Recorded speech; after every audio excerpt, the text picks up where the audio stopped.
پاکستان میں جو ہے وہ شنگھائی تعاون تنظیم کا سربراہی اجلاس 15 اور 16 اکتوبر کو ہونا ہے. اس حوالے سے بات کرنے کے لیے پروگرام میں مجھے ڈاکٹر ماریہ سلطان صاحبہ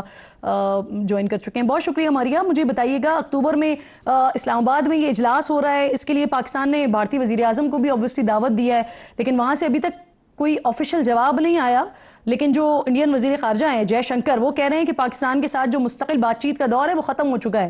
آپ کیا سمجھتی ہیں اس بیان کے بعد یہ چانس ہے کہ نریندر مودی آ جائیں گے اس کانفرنس کے لیے, اور ٹائمنگ بڑی امپورٹنٹ ہے یہ؟ دیکھیں, جہاں تک بات ہے ان کی اس کانفرنس میں آنے کی, تو یہ ان کے لیے ضروری ہے. پاکستان کو اس بات سے کوئی فرق نہیں پڑتا کہ نریندر مودی صاحب آتے ہیں یا نہیں آتے ہیں, کیونکہ شنگھائی کوآپریشن آرگنائزیشن کے اندر اگر وہ سربراہی اجلاس میں نہیں شرکت کرتے ہیں تو اس کا مطلب یہ ہے کہ اس تنظیم کے اندر ہندوستان کا جو اثر و رسوخ ہے اس کو ایک منفی طریقے سے نہ صرف پریزنٹ بھی کریں گے, لیکن آہستہ آہستہ جو ہے ان پہ کم, مطلب ایک طرح سے جو ایس سی او کا جو آپ ایک طرح سے کہہ سکتے ہیں دائمی کردار ہو سکتا ہے اس خطے کے اندر, وہ اس کے اوپر ایک بہت منفی اثر پڑے گا ہندوستان کی اس جو ہے اس قسم کی جواب دہی سے, اس قسم کی سٹان سے. دوسری بات یہ رہی کہ جی کیا ہندوستان کے ساتھ کوئی مذاکرات ہو سکتے ہیں, تو پاکستان تو یہ بات پیارا کہہ چکا ہے کہ ہندوستان کے ساتھ کوئی مذاکرات نہیں ہو سکتے جب تک کہ مسئلہ کشمیر کے اوپر ایک واضح وہ حکمت عملی نہیں اختیار کرتے, اور خاص طور کے اوپر ایسی حکمت عملی جو مقبوضہ کشمیر کے اندر جو کشمیریوں کے جو حق ہیں جو سلب کیے گئے ہیں 5 اگست 2019 کو, اس کو واپس نہیں کرتے ہیں, تو ان سے تو کوئی بات چیت ہو ہی نہیں سکتی. تو ان کا یہ کہنا کہ وہ پاکستان کے ساتھ بات چیت نہیں کرنا چاہتے ہیں, تو یہ ایک حیران کن بات ہے, کیونکہ پاکستان کا موقف اس سے پہلے ہی بہت واضح ہے. اچھا ماری صاحبہ, اگر ایس سی او میں شرکت کے لیے پرائم منسٹر آف انڈیا آ جاتے ہیں پاکستان, تو کیا سمجھتی ہیں آپ اس سے دونوں ملکوں کے درمیان نئے دور کا آغاز ہوگا, یا پھر کشمیر کی خصوصی حیثیت کی بحالی تک معاملات نارمل ہونا دونوں ملکوں کے درمیان یہ ممکن نہیں ہے؟ دیکھیں, میرے نہیں خیال سے کہ نئے دور کا آغاز ہوگا, کیونکہ دیکھیں نریندر مودی صاحب کا جو تمام تر بیانیہ رہا ہے بالخصوص الیکشن کے دوران وہ پاکستان مخالف رہا ہے. اس کے ساتھ ساتھ جو جے شنکر صاحب ہیں وہ بھی اپنی جو ایک طرح سے کہہ سکتے ہیں حد بندی کرنا چاہ رہے ہیں کہ اگر پاکستان آتے بھی ہیں تو مسئلہ کشمیر پہ کسی صورت اس کے ساتھ اس کو منسلک نہ کیا جائے اور وہ اس سے دور رہے. یعنی کہ وہ ایک طرح سے پہلے سے کنٹیکسچولائز کر رہے ہیں اور اپنی میڈیا کو آگاہ کر رہے ہیں, اور اس کے اوپر ایک پورا مطلب بیانیہ جو ہے کھڑا کرنے کی کوشش کر رہے ہیں. تو اس میں تو کوئی شک نہیں ہے کہ وہ کیا کرنا چاہتے ہیں, اور ان کے لیے پاکستان کے ساتھ اس وقت جو ہے نرمی جو ہے نریندر مودی کے لیے ایک بہت خطرناک ثابت ہو سکتی ہے, کیونکہ ان کا خیال یہ ہے کہ جب تک امریکہ میں ڈیموکریٹس کی حکومت ہے تب تک ہندوستان اور امریکہ کے جو تعلقات ہیں وہ شاید اسی طریقے سے چلیں گے جیسے کہ نریندر مودی صاحب چاہتے ہیں, یعنی کہ پاکستان مخالفت پہ چلیں گے, کیونکہ اس کے بعد ان کو ڈر ہے اس بات کا کہ اگر ٹرمپ آتے ہیں تو ہو سکتا ہے کہ یہ معاملات تھوڑے سے مختلف ہو جائیں. نہیں, اگر ٹرمپ صدر بن جاتے ہیں تو کیا وہ نریندر مودی پہ دباؤ ڈال سکتے ہیں کہ وہ پاکستان کے ساتھ حالات نارمل کریں؟ دیکھیں بالکل ڈال سکتے ہیں, کیونکہ ٹرمپ کا جو موقف رہا ہے وہ یہی رہا ہے کہ جہاں بھی امریکن اسٹیبلشمنٹ کا سورس زیادہ ہے یا ڈیموکریٹس کا, جس کے اندر انہوں نے بہت حد تک ہندوستان کی جو آئی ٹی انڈسٹری ہے, جیسے کہ آپ کو سننے میں آتا ہوگا کہ جی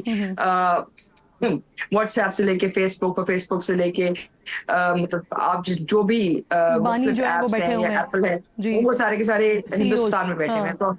سی اوز کے علاوہ ان کی جو ہیڈ آفیسز جو ہیں جو ریجنل آفیسز ہیں وہ بھی ہندوستان کے اندر ہیں, اور اس کی بنیادی وجہ یہ ہے کہ امریکہ کے جو معاہدے ہیں ہندوستان کے ساتھ, بیکا کمکاسا اور STA1, اس کے تحت یہ معاہدہ ہے. آپ کہہ رہی ہیں ماریہ صاحبہ کہ پریشرائز کر سکتے ہیں کہ پاکستان کے ساتھ حالات نارمل کریں, بٹ سوال یہ ہے کہ جب کشمیر کی خصوصی حیثیت ختم ہوئی تھی اس وقت بھی تو صدر ٹرمپ ہی تھے امریکہ میں.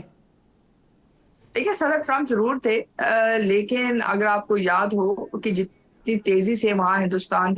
جو ہے قتل و غارت کرنا چاہتا تھا, اور ایک طرح سے جو مودی حکومت کی جو ایک طرح سے پوری فارمیشن تھی جو انہوں نے آسام میں بھی کی, ناگالینڈ میں بھی کی, یعنی کہ مستقل میجورٹی وہ وہاں پیدا کرنا چاہتے ہندو انتہا پسندوں کی, جس میں انہوں نے یہ بیانیہ اختیار کیا کہ جی مقبوضہ کشمیر میں یہ 90% مسلمان ہیں, اور ان کو اس ترتیب کو ٹھیک کرنے کے لیے ہندوستان کے آئین کے مطابق جو نچلے درجے کے ہندو ہیں ان کو وہاں جو ہے